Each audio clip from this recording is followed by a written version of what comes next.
Sa ating balita, inihayag ni Pangulong Ferdinand R. Marcos Jr. na naiintindihan niya ang sentimiento ng publiko kaugnay ng umano'y korupsyon sa bilyon-bilyong pisong flood control project sa bansa.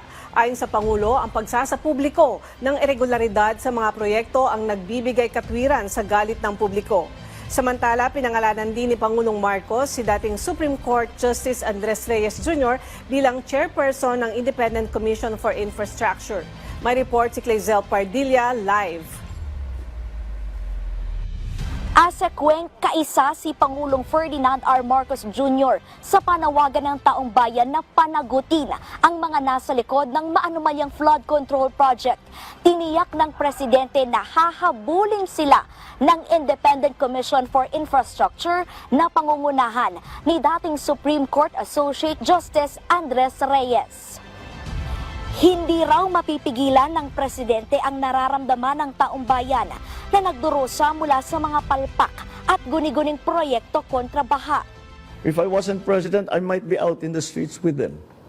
Of course, they are enraged. Of course, they are angry. I'm angry. We should all be angry. Because what's happening is not right. Yes, express it. You come, you make your feelings known to these people and make them answerable for the wrongdoings that they have done.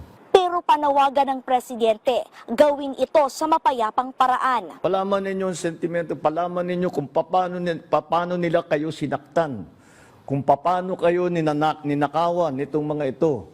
Palaman ninyo sa kanila, sigawan ninyo, lahat, gawin ninyo, mag-demonstrate. Just keep it peaceful. Tiniyak ni Pangulong Marcos na pananagutin ang mga tinawag niyang balasubas na sangkot sa irregularidad.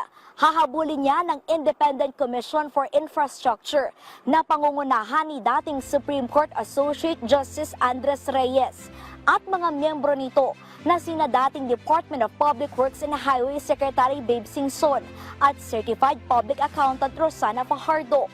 Magsisilbi namang Special Advisor si Baguio City Mayor Benjamin Magalong. Nagkaisaan niya ang grupo na paspasan ang trabaho at kung kinakailangan, magpulong araw-araw. Tututukan ng komisyon ang pag-iimbestiga sa mga flood control project at iba pang infrastruktura sa nakalipas na 10 taon. Magsisiyasat, tatanggap, mangangalap, magsusuri ng ebidensya at intelligence reports kaugnay ng mga questionabling proyekto. May kapangyarihan na maglabas ng sabina o ipatawag ang mga testigo at humingi ng mga dokumento para sa investigasyon. Magrekomenda sa pagsasampa ng kasong kriminal, sibil at administratibo sa Department of Justice, Ombudsman at Civil Service Commission.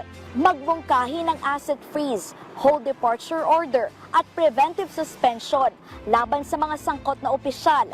Pagsisiguro ng presidente, walang halong politika, independyente ang komisyon at walang sasantuhin sa investigasyon.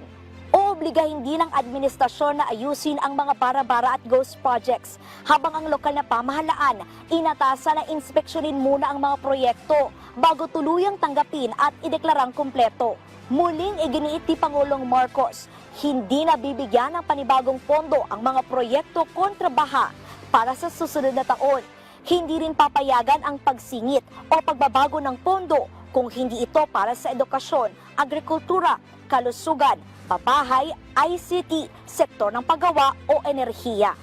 Asekweng sa kabila ng mainit na issue sa flood control project, tiniyak ni Pangulong Marcos na nakapokus pa rin ang administrasyon sa pagpapaunlad ng bawat Pilipino. Ito muna ang pinakahuling balita, balik dyan sa studio. Maraming salamat, Clazel Pardilla.